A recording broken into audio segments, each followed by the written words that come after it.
Morning. How you doing? Doing pretty well. What you guys got for me? As far as first impressions of day one, what maybe stood out? I think it started last January. I think we've had a great approach to kind of what we're trying to get accomplished here.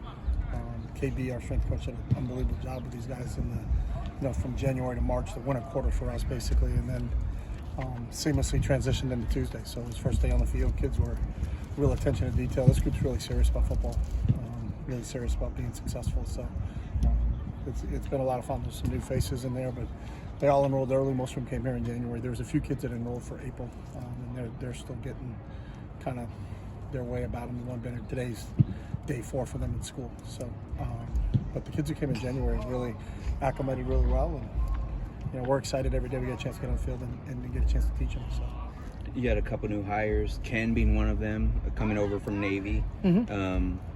How important is that to kind of bring him aboard, and what is his role exactly? Yeah, it was awesome that we got a chance to get Ken. I know he had a lot of opportunities to go a lot of places. Mm-hmm. He's such a well-respected coach in our community. I think everybody kind of looks up to Ken in terms of what the success he had and just the type of person that he is. And so when he did become available, we had some discussions in terms of just trying to get him on staff. So we developed a position for him. I think leadership, you're talking about somebody who's probably the foremost person who can teach leadership coming from the Naval Academy. Mm-hmm. So, going to implement some new things, especially, I think leadership goes across a lot of different things. And what a freshman has to do to lead is a lot different than what a senior has to do to lead.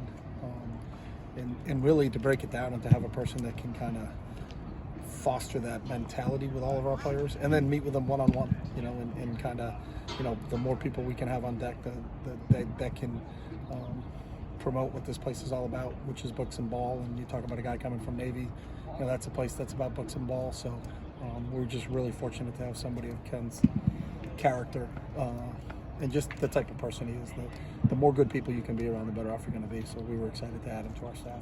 Is Ken able to be on the field coaching? No, or is it more of an no, he's not one of the 10 administrative full-time coaches. So, he's in an off-field role. You'll see him at practice, but he's not coaching any particular group of guys. But it's the player development off-the-field stuff that I think is critical to everything that we do. We take a holistic approach in terms of everything we do. It's not just football. It's not just school. It's everything. It's how do you grow socially? How do you grow emotionally? How do you grow spiritually? And Ken's a big part of that. So isn't Kevin Jordan, who's our director of player development, is former All-American wide receiver here. Had a critical role from that standpoint. And I think being able to have guys like Ken and Kevin off the field with our guys is awesome. What attracted you to hiring Coach Lynn, and what have you seen from him bring to the defense so far? Yeah, I had known a lot about him. A lot of my friends that coach in the NFL have spoken very, very highly of him. Specifically, Billy O'Brien, who was with him when he was head coach of the Houston Texans, and then John Harbaugh at Baltimore. So when Coach McGovern wasn't able to finish out what we were doing here, and we had to go look for a new defense coordinator. D was one of the highest guys that we talked to. And, I think when you meet him, he's smart, he's intelligent, he's a very, very good teacher.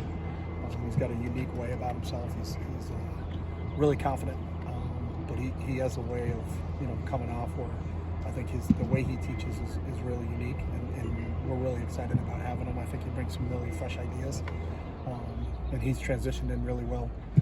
Brian Norwood knew him. It was interesting. I think Coach Norwood actually recruited him to Penn State way back in the day when Dan was playing.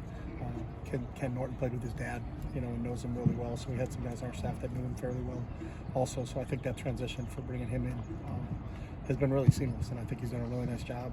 And, we're excited about getting out of the field for day 2 with him. But I think our defensive players say the same thing. When you watch him stand in front of the room and put in fronts, coverages, pressures, things like that.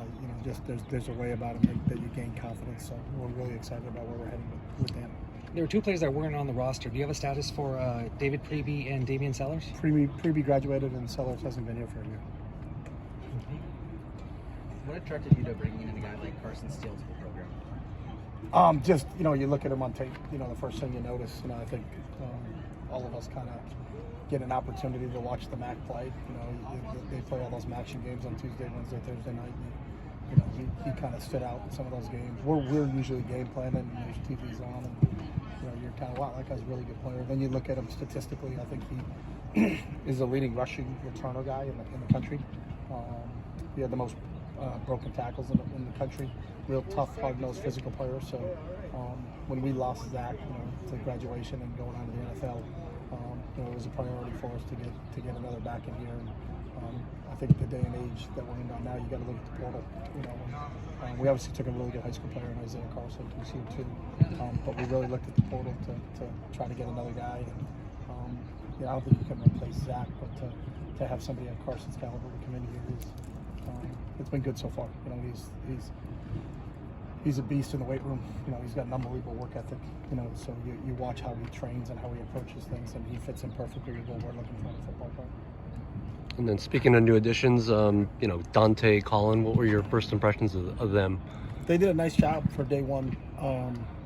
It's all new to them, really, and you're limited by what the rules are. So there was really no football done until Monday with these guys, and then Tuesday we get on the field with them. So they're both sharp. They both pick things up really well. It's a really good quarterback room right now, because Garbers has played for us and Ethan's done some really nice things. You had Chase Griffin in there, and then Justin Martin, who's had a really, really good offseason himself. So I'm excited about all those guys. I thought they all had a good day on day one.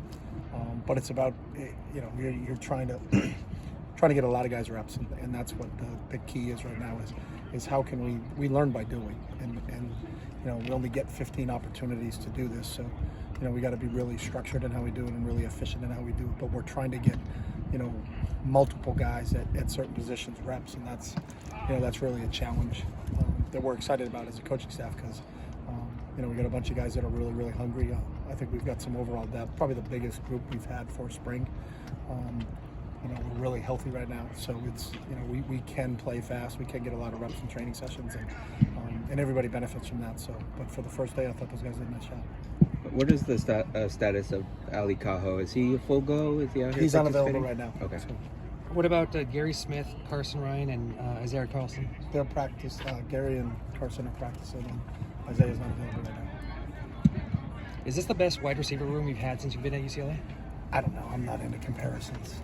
I'm excited about the group. I can tell you that, but I don't. Is this better than this group? And if it was or wasn't, it really doesn't matter. It's what the real key is just we've got depth, and then we got to continue to develop them. I think the fresh faces that we added in J. Mike and Kyle particularly, are two guys that have played a lot of football. So they're coming in as veterans. They're coming from different systems, but they're coming in as veterans, and they both got here in January and did an unbelievable job in our off-season program and really seamlessly blended in with our entire group. I think they foster the same mindset that all of our other players have, is that they're just trying to get better every day. And can I be 1% better today than I was yesterday? And then that constant improvement, I think, is pretty cool. And those guys have been leading from the front from that. So we're excited about that whole group, and I'm excited about the numbers. We got a lot of guys out there, so we can do some different things from a training standpoint with the amount of wideouts we have, with the amount of running backs we have, with the amount of quarterbacks we have, to get a lot of reps. And because, as I said earlier, you learn by doing, and we can do because we do have the bodies out there right now.